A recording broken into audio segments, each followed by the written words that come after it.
Guys, magluluto po tayo ng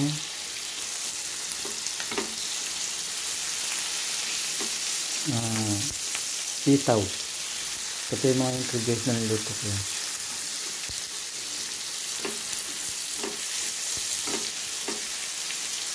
Kasi nga pala, good morning po sa lahat.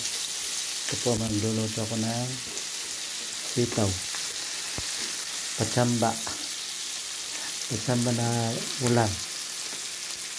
Yan po yung inuna kong iniluto. Nilagay sa mantika, bawang, sibuyas, saka yung kamatis. So medyo okay na po. Pwede na po iyalo yung isda. Medyo okay na po siyang haluan ng isda. Yan o. Ito po yung isda. Yan. Tinapa. Tinapa po siya. Tinapa.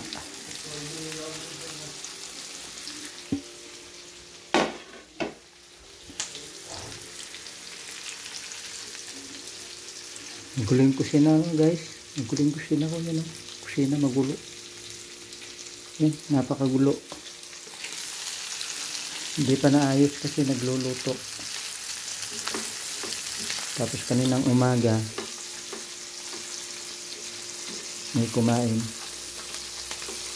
na kamag-anak ko, bumisita dito kanina, kaya ganyan, nagulo.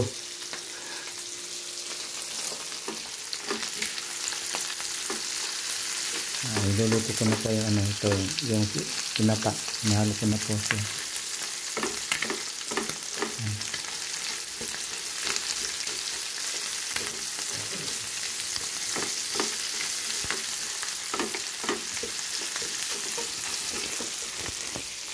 Ayan.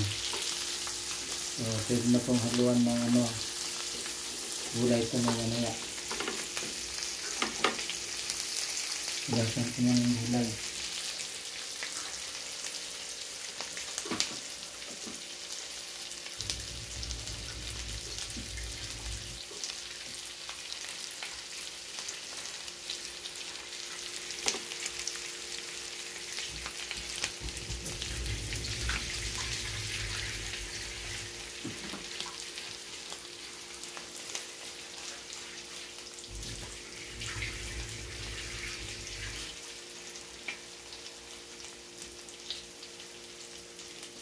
Yan po guys, yung gulay, yung sitaw.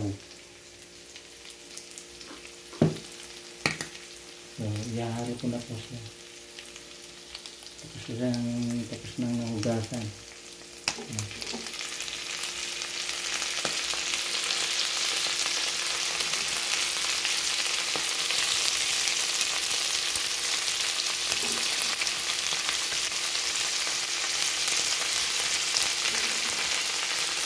Sino po yung related dito na nagluluto?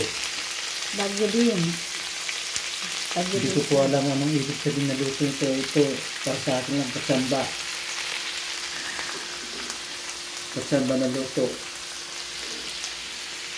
Pero walang tubig ito guys. Maluluto lang siya sa yung tubig ng gulay. Yan, wala pong tubig na halos.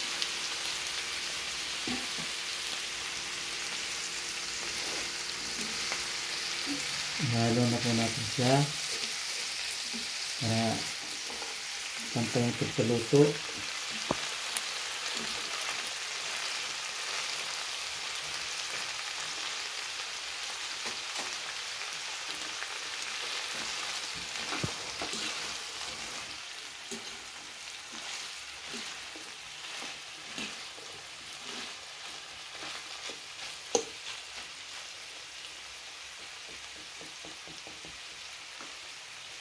Tapos po nito, tatakpan.